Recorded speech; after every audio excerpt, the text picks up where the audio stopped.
This channel does not promote any violent, harmful, or illegal activities. All content provided by this channel is meant for an educational purpose only.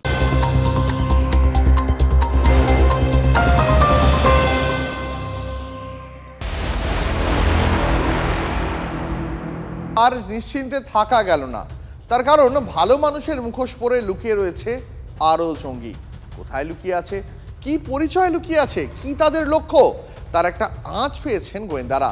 পশ্চিমবঙ্গকে ব্যবহার করে ভারতে নাশকতার ছক যারা কষছে, যারা এখনো ধরা পড়েনি, মিশে আছে আমার আপনার মতন সাধারণ মানুষের ভিড়ে। গোয়েন্দারা বলছেন তাদের মধ্যে অন্তত একজন বারবার এসেছে মুর্শিদাবাদে। তারপরেও নিশ্চিন্তে থাকবেন ভাবছেন? ওসামা বিন লাদেন নেই, কিন্তু লাদেনের আল কায়দা আছে। সেই আল কায়দার এই উপমহাদেশীয় সংস্করণের নাম জানেন? আনসারুল্লাহ বাংলা টিম। নামটা এতদিনে মুখস্থ হয়ে যাওয়ার কথা, কারণ এই আনসারুল্লাহ বাংলা টিম বা সংক্ষেপে এবিটির চুনোপুটিরা জালে পড়ছে বারবার। গত সপ্তাহে অসম আর বাংলা পুলিশের যৌথ অভিযানে গ্রেপ্তার হয় ৮ আনসারুল্লাহ জঙ্গি, যাদের মধ্যে ৫ জন গ্রেপ্তার হয় অসমে, ২ জন পশ্চিমবঙ্গে আর ১ জন ধরা পড়ে কেরলে। এই ৮ জঙ্গির মধ্যে ২ জন মিনারুল শেখ আর আব্বাস আলী ধরা পড়ে মুর্শিদাবাদের হরিহরপাড়া থেকে, আর কেরল থেকে ধৃত সাদ রাদি ১ দশক ধরে ছিল এই বাংলায়। মুর্শিদাবাদের হরিহরপাড়া নওদার ভোটার তালিকায় নাম তুলেছিল সাদ। সেই সাদকে জেরা করেই জানা গেছে আনসারুল্লাহ বাংলা টিমের প্রধান জসিমউদ্দিন রহমানি এবং রহমানির ডানহাত ফারহান ইশরাকের নির্দেশে আরও কিছু জঙ্গি এদেশে এই মুহূর্তে সক্রিয়। অন্তত ৪ জঙ্গি গা ঢাকা দিয়ে রয়েছে দক্ষিণ ভারতে। আনসারুল্লাহ বাংলা টিমের নাশকতার জন্য তৈরি করা অসম এবং বাংলা মডিউলের ১০ জন ইতিমধ্যেই গ্রেপ্তার হয়েছে, কিন্তু তারপরও বিপদের আশঙ্কা কিন্তু কাটেনি।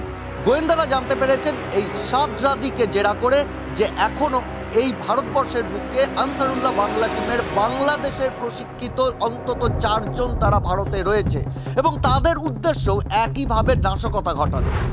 পরিযায়ী শ্রমিকের ছদ্মবেশে দক্ষিণ ভারতে সেঁধিয়ে থাকা জঙ্গিরা কি কোনো নির্দেশের অপেক্ষায় রয়েছে? কি পরিকল্পনা রয়েছে তাদের? গোয়েন্দারা বলছেন সন্দেহভাজন ৪ জঙ্গির অন্যতম আবদুল্লাহ একাধিকবার এ রাজ্যে এসেছে। ইতিমধ্যে ধৃত ২ জঙ্গি সাদ ও মিনারুলের সঙ্গে বারবার দেখা করেছে আবদুল্লাহ। এমনকি তাদের সঙ্গে নিয়ে বীরভূমের পাথর খাদানেও গিয়েছিল অথরা ওই জঙ্গি। কি করতে পাথর খাদানে গিয়েছিল আবদুল্লাহ? সাদ ও মিনারুলের সঙ্গে কি বিস্ফোরক কেনার ছকে ছিল সে? সাদ রাদিকে জেরা করে জানা গেছে যখন তাদের মডিউলের হ্যান্ডলার ফারহান ইশরাক মুর্শিদাবাদে এসেছিল, সেই সময় এই ৪ জনের মধ্যে একজন আবদুল্লাহ সে আসে এবং বৈঠক করে ফারহান ইশরাকের সঙ্গে। এমনকি পাথর খাদান থেকে যখন বিস্ফোরক সংগ্রহ করবার জন্য গিয়েছিল মিনারুল শেখকে সঙ্গে নিয়ে সাদ রাদি, সেই সময়ও আবদুল্লাহ এসেছিল। তদন্ত করছে অসম পুলিশ, তদন্ত করছে এ রাজ্যের পুলিশ, কিন্তু তারপরেও নিশ্চিন্তে থাকা যাচ্ছে না। কেন? কারণ জঙ্গিরা অনুপ্রবেশ করেছে হয় অসম নয়তো বাংলা সীমান্ত দিয়ে। তারপর এ রাজ্যে তারা নিরাপদ আশ্রয় খুঁজে নিয়েছে, তৈরি করে নিয়েছে পরিচয়পত্র। যারা ধরা পড়েছে, যাদের খোঁজ চলছে, তাদের বাইরে এই মুহূর্তে এ রাজ্যে আর যে কোনো জঙ্গি লুকিয়ে নেই, তার কোনো গ্যারান্টি আছে কি? পশ্চিমবঙ্গ জঙ্গিদের জন্য একটা অভয়ারণ্যে পরিণত হয়েছে। ভারত বিরোধী কার্যকলাপ যারা করতে চায় তারা বাংলাদেশ থেকে ঢুকে মমতা বন্দ্যোপাধ্যায়ের দৌলতে তারা এই কাজ করছে। মমতা বন্দ্যোপাধ্যায় তাদেরকে পুলিশ প্রশাসন দিয়ে ইনডাইরেক্টলি প্রোটেকশন দিচ্ছে। স্থানীয় প্রশাসনের তো কিছু ত্রুটি গাফিলতি রয়েছে। ব্লক লেভেলে, পঞ্চায়েত লেভেলে, যেখান থেকে পঞ্চায়েতের সদস্যরা তাকে একটা সার্টিফিকেট দিচ্ছে, ক্যারেক্টার সার্টিফিকেট বা রেসিডেন্সিয়াল সার্টিফিকেট, সেই রেসিডেন্সিয়াল সার্টিফিকেটটা ইস্যু করার ক্ষেত্রে সতর্ক হওয়া দরকার। হুমায়ুন কবির যে জেলার বিধায়ক, সেই মুর্শিদাবাদকে কেন্দ্র করেই বারবার ভারত বিরোধী জঙ্গিদের উপস্থিতি টের পাওয়া যাচ্ছে। তাই কি স্থানীয় প্রশাসনকে কাঠগড়ায় তুলে দিলেন হুমায়ুন? তৃণমূল বিধায়ক তো তাহলে রাজ্য সরকারকেই দোষারোপ করে দিলেন। আজকে অরুণাচল প্রদেশ থেকে, পাকিস্তান থেকে, কাশ্মীর থেকে শুরু করে বিভিন্ন জায়গায় এখনও বিএসএফের সার্বিক ব্যর্থতায় ভারতবর্ষে যে অবাধে জঙ্গিরা প্রবেশ করছে, সেই বিষয়ে মাননীয় কেন্দ্রের প্রতিমন্ত্রী কি বলবেন সেটা সবার আগে জানতে চাই। এসবের মধ্যেই 2 জঙ্গিকে ধরেছে অসম পুলিশের এসটিএফ। যেভাবে টপাটপ জঙ্গি ধরা পড়ছে তাতে প্রশ্ন উঠছে, এতদিন এরা লুকিয়ে ছিল কি করে? কাদের মদতে? রাজনীতি কি একেবারেই হাত ধুয়ে ফেলতে পারে? সিজার মণ্ডলের রিপোর্ট, TV9 বাংলা। দেখুন, যত জঙ্গি ধরা পড়ছে রাজনীতির পারদ ততই চড়ছে। বিজেপি মমতা বন্দ্যোপাধ্যায় সরকারের দিকে আঙুল তুলছে, পাল্টা কেন্দ্রকে কাঠগড়া তুলছে তৃণমূল কংগ্রেস। এখন প্রশ্নটা হলো, রাজনীতির এই আকচির মাঝে জঙ্গি দমনের আসল কাজটা ঠিকভাবে হচ্ছে তো?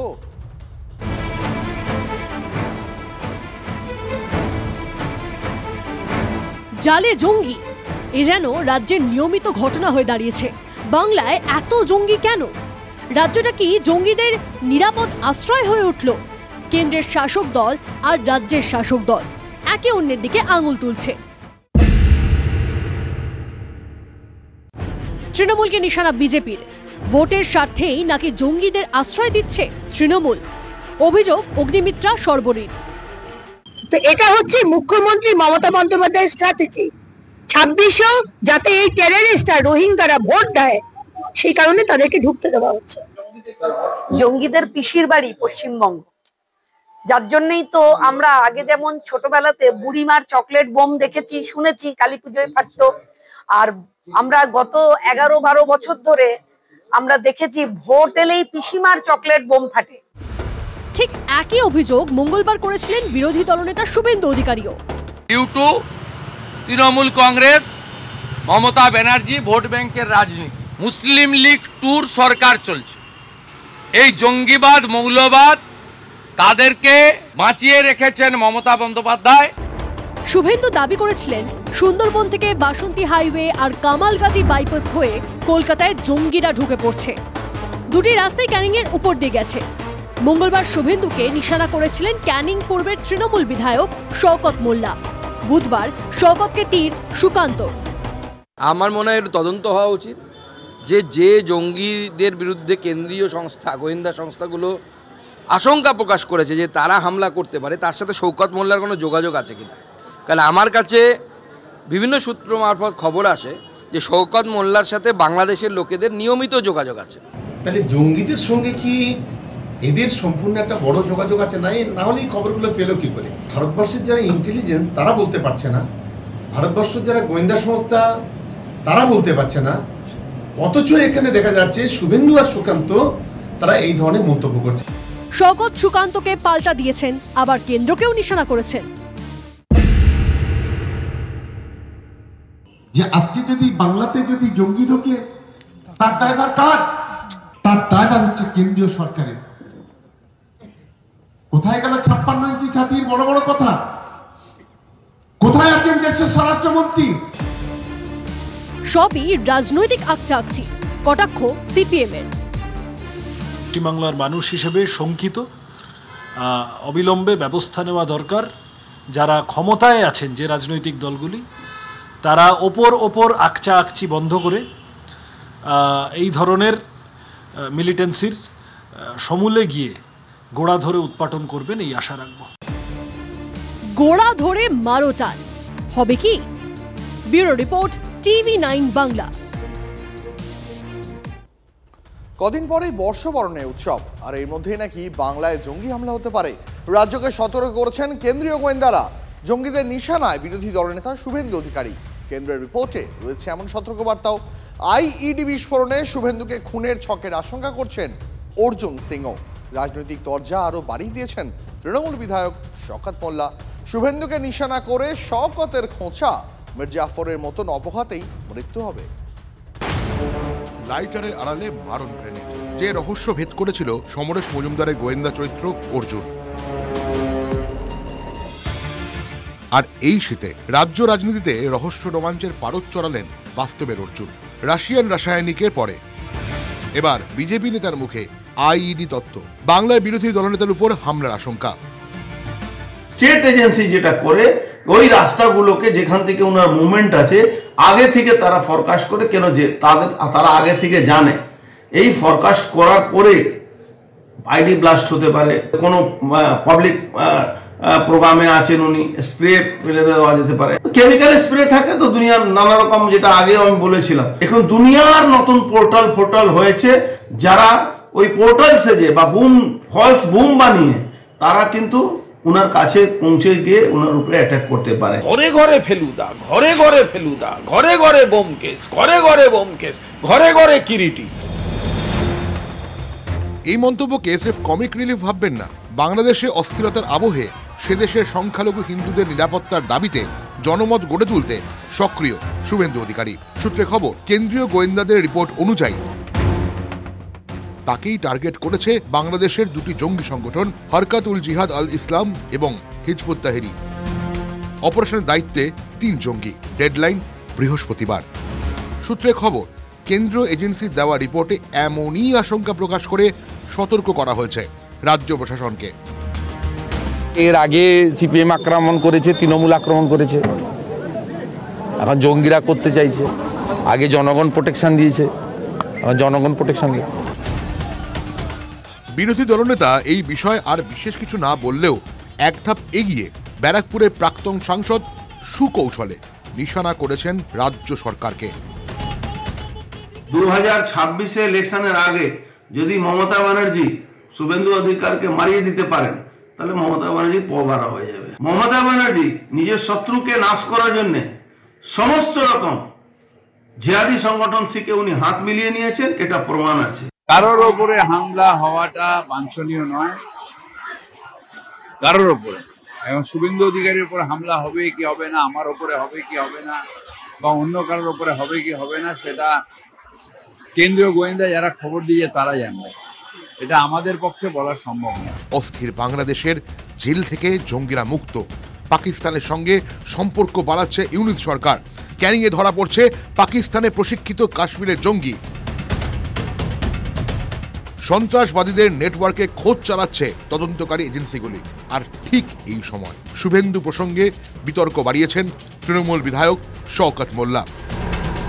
বাংলাতে অনেকগুলো মির্জাপুর এসেছিল, প্রায় 19 জন মির্জাপুর, একজন যুক্ত হলো, তার মধ্যে এবারে শুভেন্দু অধিকারীটা যুক্ত হয়ে গেল। সেই মির্জাপুরগুলো কেউ সাপে কেটে মরেছে, কেউ অনাহারে মরেছে। আমি মনে করি বাংলার মির্জাপুর একেও উপরওয়ালা ক্ষমা করবে না, আর বাংলার মানুষ একে ক্ষমা করবে না।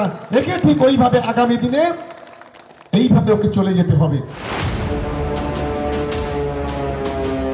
আমার মনে হয় একটু তদন্ত হওয়া উচিত, যে জঙ্গিদের বিরুদ্ধে কেন্দ্রীয় সংস্থা, গোয়েন্দা সংস্থাগুলো আশঙ্কা প্রকাশ করেছে যে তারা হামলা করতে পারে, তার সাথে শওকত মোল্লার কোনো যোগাযোগ আছে কিনা। যদিও বিরোধী দলনেতাকে নিয়ে শওকত মোল্লা যে মন্তব্য করেছেন তা সমর্থন করছে না তারই দল। আমি স্ট্রংলি ডিফার করছি। শুভেন্দু অধিকারীর রাজনৈতিক অবস্থান নিশ্চিতভাবে আমরা সমালোচনা করব, কিন্তু কখনোই শুভেন্দুবাবুর অপঘাতে মৃত্যু কামনা করব না। কিন্তু তার নিরাপত্তাকে কেন্দ্র করে পশ্চিমবঙ্গ সরকারের বিরোধী কোনো প্রচারও আমরা অ্যালাউ করব না। একটা জাতিকে তিনি কাঠগড়ায় দাঁড় করাচ্ছেন, তো তাদের মধ্যে কেউ রিস্ক নিয়ে যদি ওনাকে টার্গেট করে সেটা বাঞ্ছনীয় না। সেটা আমার ক্ষেত্রেও না, ওনার ক্ষেত্রে না। এমনিতে উনি Z+ সিকিউরিটি বিলং করেন। ওনার সিকিউরিটির পরিবেষ্টিত আরো বেশি করে পাওয়ার জন্য সব করছে। ইন্দিরা গান্ধী থেকে রাজীব গান্ধী সন্ত্রাসে বলি হয়েছেন। সাম্প্রতিক অতীতে জম্মু কাশ্মীরে একাধিক বিজেপি নেতাকে নিশানা করেছে জঙ্গিরা। বাংলাদেশ সীমান্ত ঘেঁষা এপার বাংলায় শুভেন্দু অধিকারীকে টার্গেট করার আশঙ্কা তাই অমূলক বলে উড়িয়ে দেওয়া উচিত নয় মত বিশেষজ্ঞদের। TV9 বাংলা।